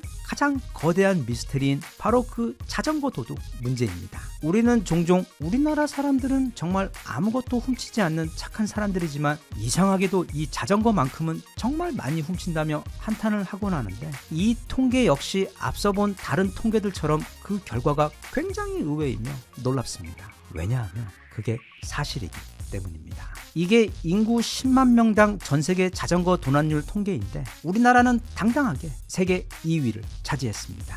태영 싱가포르가 무려 1위를 차지한 것도 정말 놀랍지만 일단 이게 결코 좋은 순위는 아니지만 어쨌든 1등을 놓친 게 정말 분하다는 생각이 잠시 들기도 했지만 자세히 보니 이건 통계의 오류가 있는 데이터였습니다. 상식적으로 자전거 도둑이 많으려면 아무래도 위험한 도시들이 더 많을 텐데 이 리스트 어디를 봐도 엘살바도르나 멕시코시티, 미국 필라델피아나 캘리포니아 캠튼 같은 개토 도시들은 전혀 보이지가 않습니다. 그 반대로 싱가포르와 서울 그리고 홍콩이 최상위권을 차지하고 있습니다. 이 리스트에 대해 나중에 알게 된 것이 있는데 이건 도난이 신고된 숫자를 기록한 것으로 다시 말하면 멕시코시티에서는 자전거를 도난당해도 자전거 도난 따위는 아예 범죄로 취급조차 되지 않기 때문에 아무데도 그걸 신고할 데가 없습니다. 대신 껌 씹다 잘못 버리면 엄청난 벌금 내야 하는 싱가포르나 동방예의지국 한국 또는 치안이 엄청 좋기로 유명한 홍콩 같은 곳에서는 자전거를 도둑맞는 것은 정말 커다란 일이며 또 그래서 그걸 신고하는 일도 엄청나게 많은 것입니다. 즉 이 수치는 절대적인 수치로 볼 때 자전거의 도난 범죄 비중을 보여주는 것이 아닌 얼마나 많이 신고되느냐 그 신고건을 보여주는 것으로 그래서 이 수치는 다르게 생각하면 그 나라의 치안 시스템이 얼마나 좋은지를 보여주는 아이러니한 데이터로 볼 수 있습니다. 그럼 절대적인 도난 대수를 볼 때의 상황은 이렇습니다. 1년 동안 한국에서 도난 당하는 자전거의 수는 무려 12,033대입니다. 굉장합니다. 그런데 영국의 경우 그게 약 77,100대입니다. 우리보다 대략 6배가량 많습니다. 그런데 독일의 경우 그 숫자가 무려 278,000대입니다. 우리나라의 약 25배. 이때부터는 뒤에 달린 0의 숫자가 다릅니다. 파스타 이탈리아의 경우 32만 대, 독일 옆집 프랑스의 경우 그게 36만 1000대이며 스페인의 경우 이거 뭐 누가 상이라도 주는 건지 한 해 무려 80만 대가 넘게 도둑맞고 있으며 그 치안 좋다고 하는 그래서 우리나라와 자주 비교되는 일본만 하더라도 그게 약 16만 5천 건으로 우리나라의 10배를 훌쩍 넘습니다. 슬픈 이야기이지만 현장을 잡았다고 하더라도 실제로 자전거 도둑을 잡는 것은 절대로 쉽지 않습니다. 왜냐하면 이미 범인이 자전거를 타고 있기 때문입니다. 아니면 여기 엄청난 용기와 재치를 가지신 개인적으로 존경심이 막 우러러나는 어느 멋진 남미 누님처럼 범인과 밀당을 해서 이기는 경우가 아니라면 한 번 떠난 자전거는 좀처럼 돌아오지 않습니다. 즉 우리나라는 온라인과 주변에서 그렇게 믿는 것과 달리 그렇게 짜게 먹지도 않는 건강한 식습관을 가진 나라이며 또 온 사방에 CCTV를 설치해 국민들을 감시하지도 또 국민들 역시 그런 CCTV 때문에 법과 질서를 잘 지키는 것이 아닌 그저 스스로 도덕 기준이 굉장히 높은 사람들일 뿐이라는 점과 사기꾼의 비율도 북유럽 국가들에 비하면 우리나라에서는 거의 멸종 수준이며 무엇보다 이 자전거 도둑의 나라라는 불명예는 사실은 전 세계에서도 거의 꼴찌에 가까울 정도로 자전거 도둑이 거의 없는 착한 나라입니다. 다수가 공유하는 잘못된 정보는 선입견을 만들고 그런 선입견은 곧 믿음으로 이어지며 또 그런 믿음은 일상을 생활하며 자신과 주변 세상을 보는 렌즈가 되어 이내 행동으로 이어지기 때문에 조심해야 합니다. 우리나라는 물론 굉장히 많이 먹는다는 점과 사람들이 지나치게 다혈질이라서 쉽게 흥분하고 또 사랑에 빠진다는 단점이 분명히 있지만 전 세계 어디와 비교를 해봐도 단점보다는 모두가 부러워하는 장점이 훨씬 많아. 그리고 무엇보다 그 모든 장점들은 대부분 우리나라 사람들의 심성과 그 오래 이어온 문화에서 비롯된 것으로 그 자체가 이 대한민국이라는 나라의 영혼이자 저력 그 자체이기 때문에 혹시라도 만약 지금까지 우리 한국에 대해 한 가지라도 잘못 오해를 하고 계셨다면 오늘 밤 일기 쓸 때 꼭 반성하시고 다시 마음껏 자랑스러워 하시길 바랍니다.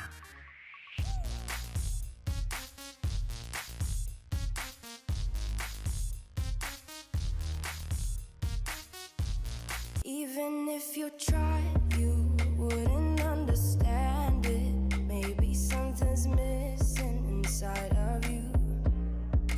Just a bit of sugar to that horrid bitter. Maybe you taste different. 참고로 이게 일론 머스크가 그 나사의 최고 기술자들을 영입하다가 처음으로 만든 자기들만의 고유 로켓의 엔진이 랩터입니다. 그리고 이게 그 다음 버전이고, 그리고 이게 가장 최근에 완성한 랩터 3입니다. 우리가 지난 50년간 보아온 그 로켓 엔진과 매우 흡사하게 생긴 랩터 1에 비해 랩터 3는 아예 다른 차원의 결과물이자 마치 옛날 브라운관 TV 보던 사람이 처음으로 납작한 LCD TV를 보던 때의 차이, 또 우리와 차은우의 차이, 아니면 공중전화에 동전 넣어 전화하던 사람이 처음으로 핸드폰이라는 걸 보았을 때 받았을 그 첫 충격과 유사할 정도로 일론 머스크는 지금 자신이 하고 있는 진짜 모든 사업에서 그 발전 속도와 혁신의 크기가 그냥 미쳤습니다. 참고로 일론 머스크는 그냥 지금도 전 세계 최고 부자이긴 하지만 인류 최초로 1조 달러, 즉 1천조 원의 재산을 소유한 사람이 될 것으로 미국의 거의 모든 경제지에서 예상을 하고 있는데, 그게 어느 정도 납득이 가는 게 그는 사실상 세계 최초의, 그리고 현존 세계 최고의 전기차 회사이자 인공지능 전문 회사인 무려 테슬라를 소유하고 있고, 또 요즘에는 오히려 미국 나사보다 더 앞선 기술력을 뽐내고 있는 우주 정복 프로젝트 스페이스 X까지 운영하고 있는 데다 인간의 뇌에 직접 칩을 이식시켜 마치 공각 기동대의 그것처럼 근 미래 우리가 그저 생각만으로 디지털 세계에 접속하고 연결될 수 있는 차세대 디지털 신경장치 회사인 뉴럴링크도 가지고 있는 데다 이미 현재 우주에다 무려 7,000개의 인공위성을 뿌려놓아, 즉 지구를 삥 둘러 거대한 인공위성 인터넷망을 만들어 놓아 사하라 사막 한가운데서, 아니면 망망대해 한가운데서도 누구든 인터넷을 사용할 수 있도록 한 스타링크 회사를 운영하고 있는 일종의 천재 공학자이자 사업가입니다. 하지만 그 모든 사업들이 다 돈을 잘 벌어다 주는 것은 아닙니다. 전기차 회사 테슬라 빼고는 그 로켓 사업도, 또 뉴럴링크와 스타링크도 다 대부분 아직은 적자 상태입니다. 그래서 미국의 테크 경제 전문가들이 예상하는 그가 곧 인류 최초의 1조 달러 부자가 될 것이라고 예상하니, 그러니까 그에게 그런 말도 안 되는 숫자의 부를 가져다 줄 것이라고 전망하고 있는 분야는 따로 있는데, 그게 바로 로봇 사업입니다. 로봇? 네, 이게 지금은 저기 먼 미래에나 있을 법한, 아니면 영화나 또는 옛날 일본 만화 영화에나 나올 법한 그런 애들 장난 같은 이야기처럼 느껴질 수도 있는데, 이 인터넷이, 그리고 손안에 맞는 컴퓨터인 스마트폰이 정말 순식간에 우리 삶과 사회 안으로 들어와 이제는 이미 절대로 없어서는 안 될 삶의 일부분이 되어버린 것처럼, 그리고 이미 도로마다 전기차가 가득한 것처럼, 게다가 영화 허에 나오던 모든 걸 알고 또 모든 걸 다 할 줄 알며 마치 인간처럼 완벽하게 자연스러운 대화가 가능한 그런 만능 AI 역시 이미 챗 GPT-4.5의 등장으로 현실이 된 것처럼 이제 우리 인류의 다음 단계는 바로 로봇입니다. 참고로 그 로봇의 또 다음 단계는 인공지능으로 완성된 완벽한 성능의 가상현실 세계입니다. 아마 지금부터 대략 10년 정도만 지나도 인공지능의 도움으로 현실과 거의 구분이 어려운 수준의 가상현실 세계가, 또는 가상현실 세계 제품이 출시되어 사람들은 자신의 여가시간 대부분을 현실보다 그 가상 디지털 세상 안에서 더 많은 시간을 보내며 살고 있을 확률이 매우 높습니다. 아무튼 다시 로봇 이야기로 돌아와서, 예전에 제가 영상으로 한번 소개한 적이 있는 피규어 1 역시 이미 말도 안 되는 수준의 높은 완성도를 보이고 있는데, 이렇게 인간과 똑같이 생기고 또 똑같은 형태로 작동하는 로봇을 인간형 로봇이라고 부릅니다. 참고로 이 피규어 로봇 회사는 이제 곧 올해 다음 달인 12월이면 시작될 일론 머스크의 로봇 시장 독주를 막기 위해 챗 GPT 회사인 오픈 AI와 마이크로소프트, 그리고 엔비디아가 힘을 합쳐 만든 테슬라 로봇 대항마 회사입니다. 그리고 벌써 그 제품의 퀄리티가 끝내주며 일부는 이미 BMW 공장에 취직해 일하고 있습니다. 이 외에도 지금 전 세계 수많은 회사들에서 이런 인간형 로봇을 만들려고 거의 인공지능 시장에서 지금 벌어지고 있는 것 이상으로 천문학적인 투자금과 인력을 쏟아부으며 개발 경쟁을 하고 있는 상황인데, 바로 그 경쟁에서 마치 전기차 경쟁에서 테슬라를 따라올 회사가 없는 것처럼 일론 머스크의 인간형 로봇인 이 옵티머스는 거의 넘사벽 수준으로 다른 모든 회사들을 앞서고 있습니다. 그럼 궁금해집니다. 어차피 로봇을 만들 거면 그냥 특정 작업을 잘 할 수 있도록, 예를 들면 이런 자동차 공장의 로봇이나 아니면 음식 만드는 로봇 또는 커피를 타주는 로봇처럼, 아니면 로봇에게 팔을 막 8개 정도 달아주면 한 번에 더 많은 일을 할 수도 있을 텐데, 어째서 굳이 이렇게 만들기도 너무 어려울 것 같은 인간형 로봇을 만드는 그 이유가 잘 이해가 가지 않을 수 있습니다. 그 이유는 어떻게 보면 좀 무섭기도 하고 또 한편 기대가 되는 이유인데, 즉 이렇게 인간형 로봇을 만들 경우 그 안에 충분히 똑똑한 인공지능 소프트웨어만 탑재시킬 수 있다면 곧 그 로봇들을 우리 인간이 존재하고 활동하는 모든 자리에 들어가서 지금 우리가 하던 그 모든 일들을 다 대신해 줄 수 있기 때문입니다. 가장 쉬운 예로는 현재 공장에 있는 사람들의 자리에, 그렇다고 따로 공장을 다시 고치거나 별도의 특수 장치를 설치하지 않고도 이 인간형 로봇들은 그냥 그 자리에 그대로 들어가서 똑같은 작업을 할 수 있는데, 이들 로봇들은 잠도 잘 필요도 없고 화장실도 가지 않으며 또 자꾸 중간에 담배를 피러 나갔다가 막 1시간씩 자리로 돌아오지 않는 일도 없으며, 무엇보다 이들 로봇은 작업을 훨씬 더 빠르고 정확하게 그리고 엄청나게 효율적으로 해낼 수가 있습니다. 사실 이렇게 생각하면 이런 로봇들은 전 세계 모든 회사와 공장주들이 항상 꿈꿔오던 기술의 선물입니다. 그런 이유 때문에 이미 전 세계 공장들에는 우리 일반인들은 잘 모르고 있지만 이미 이런 인간형 로봇들이 굉장히 많이 들어가 시범적으로 사용되고 있고, 아마 바로 내년부터는 그런 추세가 엄청나게 속도를 내며 넉넉 잡아 향후 약 10년 내 전 세계 공장 자리의 거의 80% 이상이 거의 다 이런 로봇들로 채워질 예정입니다. 그럼 이게 로봇들이 우리 일자리를 빼앗기 때문에 우리에게 나쁜 것이 아니냐고 생각할 수도 있는데, 그리고 그건 일부 일리가 있는 우려이기도 하지만 이미 은행들도 ATM 기계를 한 대 놓을 때마다 평균 28명의 직원을 해고하는 것으로 알려져 있습니다. 네, 좀 구식이긴 하지만 ATM 기계도 일종의 로봇입니다. 그래서 이렇게 기술의 발전이 인간의 노동 영역을 침범하며 인간에서 기계로 대체되는 변화는 우리 근대 역사 기술의 발전과 함께 항상 따라왔던 필연적인 변화입니다. 대신 그만큼 우리에겐 그렇게 잃는 것보다 더 큰 기회 역시 새로 생기기도 하는데, 예를 들면 이런 인간형 로봇들은 공장에서 제품을 만들거나 물건을 옮기는 작업만 하는 게 아니라 조만간 더 세련되게 다듬어져 그 다음에는 곧장 우리들의 가정으로 들어오게 될 것입니다. 이것 또한 설마 하시는 분들이 계시겠지만, 한 예로 불과 70년 전에 이 자동차는 너무도 편리한 기계였지만 오직 부자들만 누릴 수 있었던 사치품이었던 반면, 오늘날에는 거의 누구나 필요한 사람은 다 자동차를 소유하고 충분히 활용하고 있는 것처럼 이 로봇들 역시 각각의 가정에 들어와서 정말 지난 2000년간 가정일을 하는 모든 사람들을 힘들게 했던 그 설거지와 빨래 그리고 청소와 같은 가사 노동에서 우리가 완벽하게 해방될 수 있도록 해줄 것입니다. 그리고 그런 확실한 용도가 있어야만 또 이 로봇 사업도 큰 수요를 만들 수 있기 때문에, 마치 과거 스마트폰이 정말 순식간에 인류의 필수품이 되었던 것처럼 우리 상상보다 엄청나게 빠른 속도와 완성도로 이들 로봇들은 우리가 절대 거부할 수 없는 아주 친근한 디자인과 강력한 기능들로 무장한 채 순식간에 우리들의 가정 안으로 들어와 가사 노동은 물론이고 강아지와 고양이를 돌봐주기도 하고, 밤에는 잠도 안 자고 집에 방범 경계도 서줄 것이며, 또 무엇보다 몸이 불편하신 분들을 위해서는 세상에서 가장 고마운 도움을 주는 도우미가 돼요. 마치 무슨 가구나 TV를 집에 들여놓는 것처럼 그렇게 우리 삶의 일부로 빠르게 들어오게 될 것입니다. 그래서 단순히 계산을 해보아도 그때에는 전 세계 공장과 가정에서 일하고 있는 전체 이 로봇들의 수는 현재 자동차의 수를 정말 아득히 넘을 정도로, 우리가 지금 전 세계에 있는 모든 냉장고와 TV의 수를 계산하기 어려운 것처럼 그야말로 천문학적인 숫자가 될 것입니다.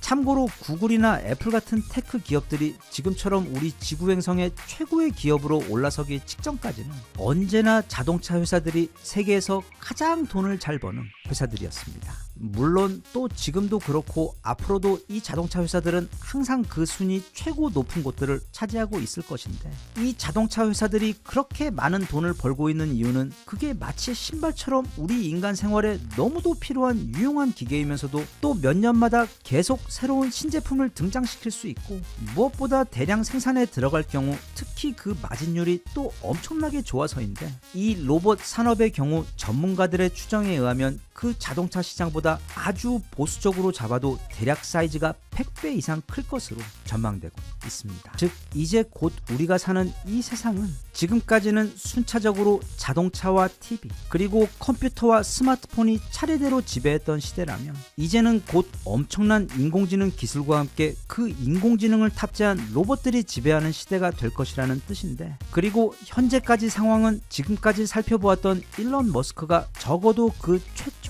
절대 강자이자 승자가 될 것으로 보여지고 있는데 여기서 굉장히 뜬금없이 어쩌면 우리나라의 어떤 로봇 회사가 일론 머스크의 그 로봇 사업의 가장 강력한 대항마가 될 수도 있으며 또 나아가 바로 우리나라 대한민국이 전 세계 로봇 산업과 시장의 완전 중심지이자 메카가 될 가능성이 지금 매우 크게 높아지고 있어 지금부터는 그 내용에 대해 좀 알아보겠습니다. 아마 지금 어떤 분들은 에이 설마 그럴까 하시는 분들도 아주 많으실 텐데 그럼 한번 생각해 보겠습니다. 우리나라가 지금과 같은 반도체 초강대국이 될 줄 아셨나요? 아니면 우리나라가 세계 1위 스마트폰 제조 국가가 될 줄 그것도 아니라면 폭스바겐 그룹과 세계 1, 2위를 다투는 세계 최고의 자동차 강국이 될 줄 이런 건 우리는 물론이고 전 세계인들 그 누구도 예상하지 못했던 결과들입니다. 우리 한민족은 그리고 이 대한민국이라는 나라는 이 지구 문명에 있어 일종의 소프트웨어 버그 같은 것입니다. 뭔가 상식으로 충분히 설명될 수 없으며 원래 프로그램된 정상적 한계를 뛰어넘는 아주 이상한 결과치를 보이는 일종의 돌연변이 같은 사람들입니다. 이건 그냥 하는 말이 아니라 평소 우리의 과거 역사나 또는 근대 역사를 돌아봐도 그리고 지금도 이 나라에서 살아가며 주변 한국인들을 보며 매일같이 느끼고 있는 자부심이자 일종의 확신입니다. 여기서 짧게 또 퀴즈를 한 개 내겠습니다. 앞서 이미 전 세계에는 수많은 로봇들이 산업 현장에 투입되어 활용되고 있다고 말했는데 그럼 지금 전 세계에서 로봇이 가장 많은 나라는 어디일까요? 1번 미국, 2번 독일, 3번 중국, 4번 리텐슈타인.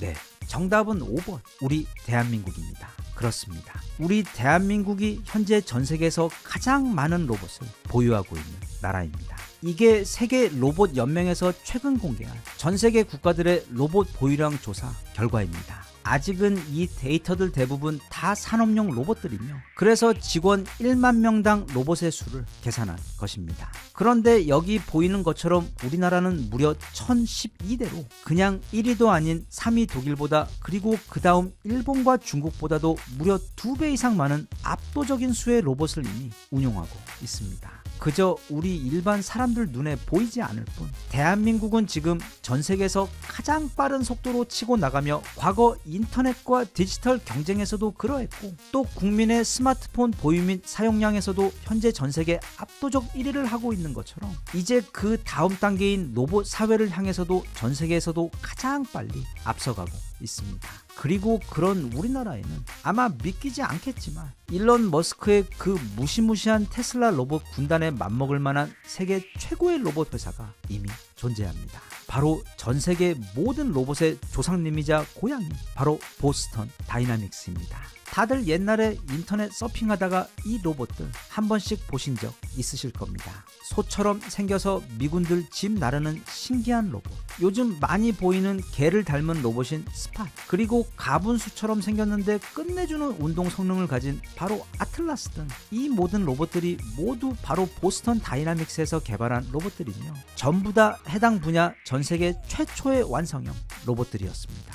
그런데 이렇게 대단한 회사를 지난 10년 동안 기술력과 판매량도 엄청난 속도로 발전하고 있고 또 희한하게도 매번 새 차 나올 때마다 차량 가격은 더 빨리 오르고 있는 바로 현대자동차에서 3년 전 이 보스턴 다이나믹스 회사를 단돈 1조 원에 사버렸습니다. 1조 원이 왜 단돈이냐? 개인적으로 생각할 때 이건 나중에 현대자동차에 있어 수백 배가 아니라 수천 배, 아니 그 이상의 이윤과 압도적 경쟁력을 가져다줄 정말 신의 한 수였다고 보고 있는데 왜냐하면 이제부터 이 자동차라는 건 더 이상 엔진 달린 마차가 아닌 바퀴 달린 아이폰이자 도로 위에 로봇이기 때문입니다. 그래서 테슬라 로봇들도 모두 다 테슬라 자동차에 사용되는 그 똑같은 칩과 같은 종류의 인공지능 알고리즘 소프트웨어를 사용해 만들어지고 있어. 말하자면 둘 다 로봇이긴 한데 한 개는 바퀴로 굴러가고 다른 한 개는 사람처럼 생긴 것뿐. 둘은 엄마가 같은 이란성 쌍둥이입니다. 그래서 곧 펼쳐지게 될 이 테슬라와 현대자동차 사이 로봇 대전에서 물론 지금이야 살짝 테슬라가 앞서고 있기는 하지만 그게 싸움이 좀 더 진행이 되고 나면 그 결과는 현재 아무도 장담할 수 없는 상황입니다. 네, 테슬라는 물론 로봇에다 자동차 회사 그리고 로켓 회사까지 가지고 있는 아주 큰 회사이긴 하지만 또 그렇다고 우리 현대자동차 역시 어디 동네 카센터가 아니기 때문에 원조 세계 최강 로봇에다 또 세계 3위 자동차 회사를 가지고 있고 무엇보다 전 세계에서 가장 강력한 최강 전차와 무기를 만드는 방산 회사까지 가지고 있는 데다 우리 현대자동차 또한 절대로 만만한 상대가 아닙니다. 현대자동차의 보스턴 다이나믹스의 경우 테슬라가 기존 자사 로봇인 아틀라스의 최대 약점을 파고들어 유압식 관절 방식 대신 모터 방식의 옵티머스를 내놓으며 선두를 빼앗아 버리자 얼마 지나지 않아 보란듯이 정말 순식간에 그 옵티머스와 똑같은 방식의 모터 방식으로 제작한 새로운 인간형 로봇을 최근 선보이면서 이 분야 최초의 왕이었던 보스턴 다이나믹스가 절대 테슬라에게 순순히 그 선두 자리를 내주지 않겠다는 기세를 보여주었습니다. 다만 이게 모든 상품이 다 그렇지만 바로 그 가격이 문제입니다. 정확히 외부로 알려진 것은 없지만 참고로 오픈 AI와 마이크로소프트가 만든 그 피규어 로봇의 경우 현재 대당 가격이 무려 약 5억 원입니다. 보스턴 다이나믹스의 아틀라스의 경우 일부에서는 최대 대당 25억 원이 넘었던 것으로 추정하고 있을 정도로 아직은 그 시장 경쟁력이 전혀 없는데 그런데 사업 천재 일론 머스크의 경우 이미 옵티머스 3의 대량 생산 시스템을 완성시켜 그 목표 가격을 대략 2만 불로 잡고 있습니다. 즉 우리 돈 2,800만 원 정도라는 말도 안 되는 저렴한 가격에 그 누구보다 먼저 이 로봇들을 세상에 뿌리려고 하고 있는데 거기에 더해 그는 판매 말고 렌탈 방식으로 대여하여 초기 판매량을 극한까지 끌어올리려는 전략까지 발표한 바 있어. 이 부분에 있어서는 아직 현대자동차 측에서 어떻게 대응을 할지 발표된 게 없기는 하지만 세계 2위 자동차 회사를 운영하는 현대자동차에게 어찌 보면 대량 생산과 원가 절감 부분은 꽤 노하우가 있는 영역이기 때문에 아마 이미 강력한 대응 전략이 세워져 있을 것으로 예상되고 있습니다.